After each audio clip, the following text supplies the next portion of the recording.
Hey guys, it's Dan from Skwitt Gaming, and this is my first impressions of Hero Academy. It's a turn-based strategy game made by Robot Entertainment, which brought you Orcs Must Die and Orcs Must Die 2. And as you may or may not know, I really enjoyed those games. So when they tweeted out that they were going to be releasing something called Hero Academy, I was immediately interested. But when I looked into it, I found that it wasn't really my sort of game. I'm not a big turn-based strategy fan, although recently I've been getting into XCOM, and yeah, so I thought I'd give it a go. So I do have it now, and I've been playing it a lot. It works very much like online chess and a lot of multiplayer iPhone games. I say iPhone, just general phone games, I guess. You make your move, and then whenever the other person has the chance, they return their move. So and you have like multiple games going at the same time. So it's not one of those games which you can just keep on playing and playing and playing. Although I've managed to do that because I've got so many games going on at the one time that when someone else makes their move and it's my turn, and then I make my move, someone else has made their move on another game. But I'm not bored of it. It's got a lot of depth to it, like a lot of strategy for just a small game. So I do recommend looking into it if you're a big turn-based strategy fan. The music's awesome. I've turned it off though because it is really loud.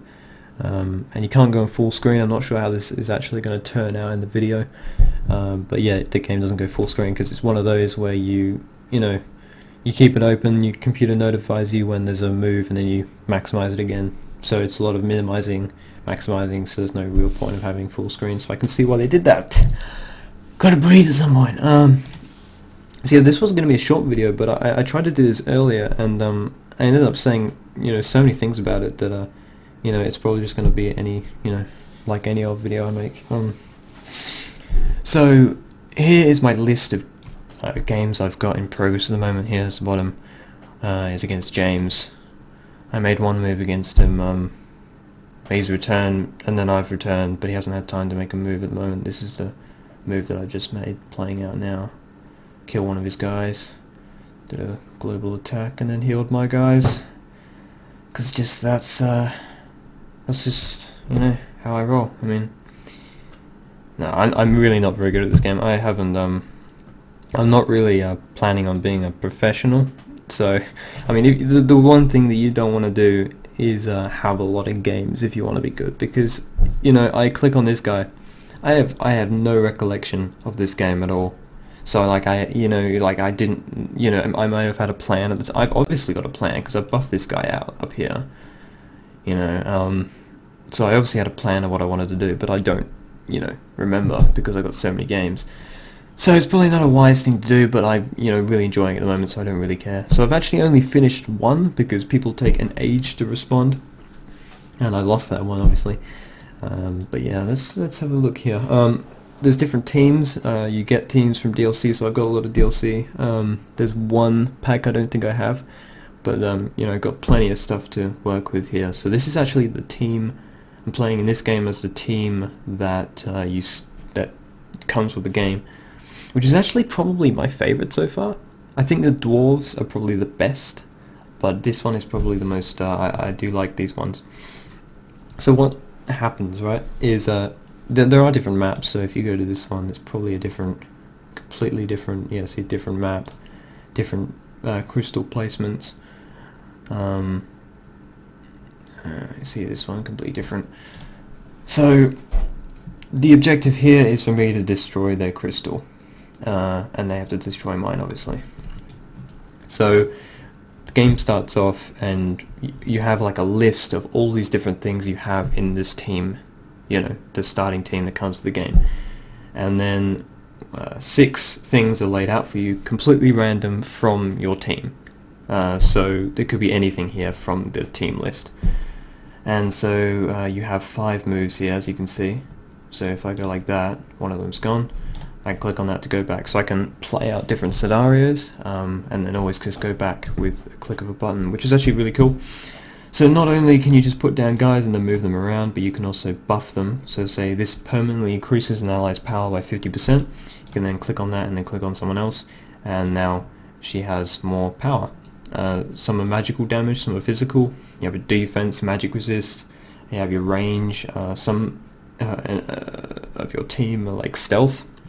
So on the Team Fortress guys, I have like the spy, who actually has a stealth mechanic, and if I'm 2 squares away from an enemy, they can't see. So you know, there's a lot of strategies to such a small game here. This is again another buff. We chucked that on her, and she's got more armor, which is cool, and health. So this guy is a caster, and see, this is what I've come to realize so far, is that supports can heal and they can revive people. They can attack, but they're not very strong. Mostly, yeah, they're just for reviving and healing, and they're really important. So the fact that I don't actually have one at the moment in this, he doesn't either, but the fact that I don't have one is actually quite bad, because I find that they're really important so far. So this guy's completely buffed out with, I think he's got maximum stuff.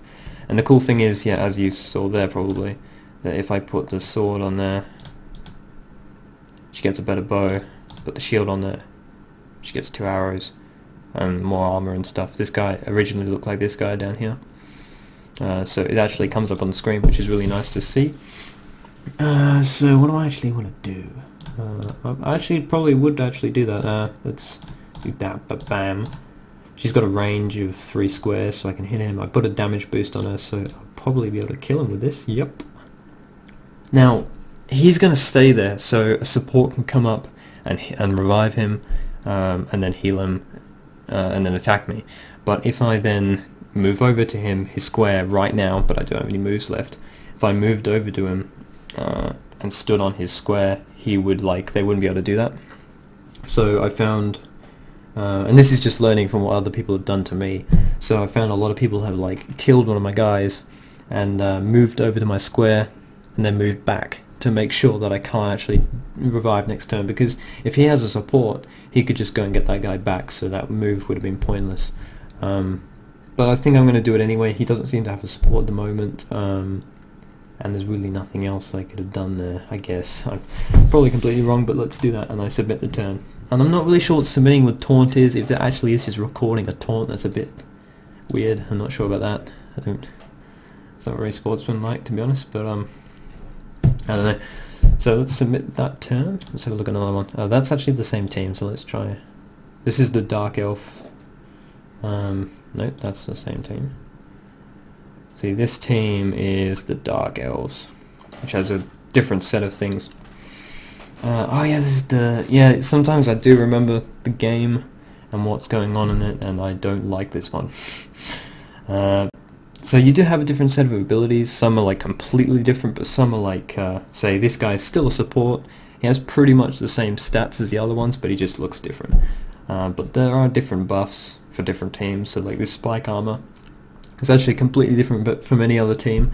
Deals 33% damage back to the attacker and increases the health by 10%, as you can see there. I don't really need to read it out. You can probably read. But if you're blind, then you can't, so you're welcome if you're blind.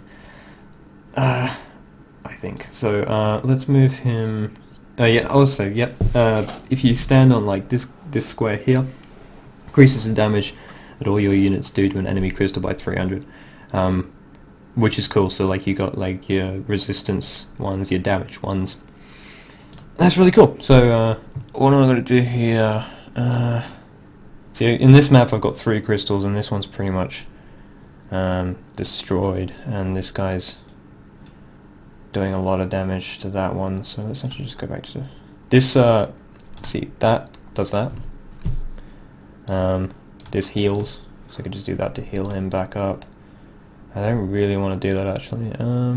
What do I want to do? Don't particularly want him hanging around. But see, he's got a support there who can just go up and revive him. I'm pretty sure I've already been through this, where she's come up and revived him already. So, doing that. But I always like the fact that you can just go back and, you know, play out scenarios with just this thing. He's really on the offensive here. This isn't good. Thinking maybe the only thing to do here is to try and get the support. Try and move up here or something. Nope, I don't want to do that. Oh, see, if I go on the damage square here, I might be able to do a lot of that. Ooh, yeah. So this guy, AoE damage. Sweet. So, I mean, there's a lot of depth here, a lot of strategy. You know, if you just look at this, you know, and I just say to you it's a small $5 strategy game, then you might think, oh, it's just, you know, there's not much to it. But there's actually quite a lot to it if you have all the teams, obviously. If you just have one team, I can see how it could maybe get a little bit repetitive. But at the moment, I'm having a lot of fun with it. So I definitely recommend looking into this. And again, not sure how the video is going to come out with this non-full screen, but hopefully you're able to learn something from it. And yeah, so I've been playing a lot of God Mode. It's a new game that came out, and I've got a lot of things to say about that game. Mostly good, actually. Mostly good, but it's actually more about the fact that first impressions videos around the internet are being done the wrong way, in my opinion. I've played this for four hours. I've got 4 hours logged on this small strategy game, and I find that that is enough for my first impressions. Because, you know, first impressions, if you really want to go literal with it, you know, it would be from the moment you open up the game.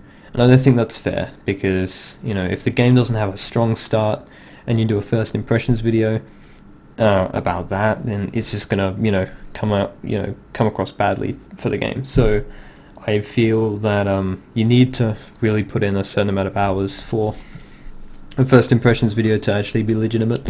A lot of people are treating their first impression videos like reviews, so pretty much recommending whether to buy or not to buy the game at the end of their first impressions, which is, in my opinion, completely the wrong way to do it. It's not fair on the game to, you know, play it for like half an hour and then have a complete and utter judgment, but then stressing the fact that this is only a first impressions video, when really it's coming across as if it's a review. So that's a completely different thing.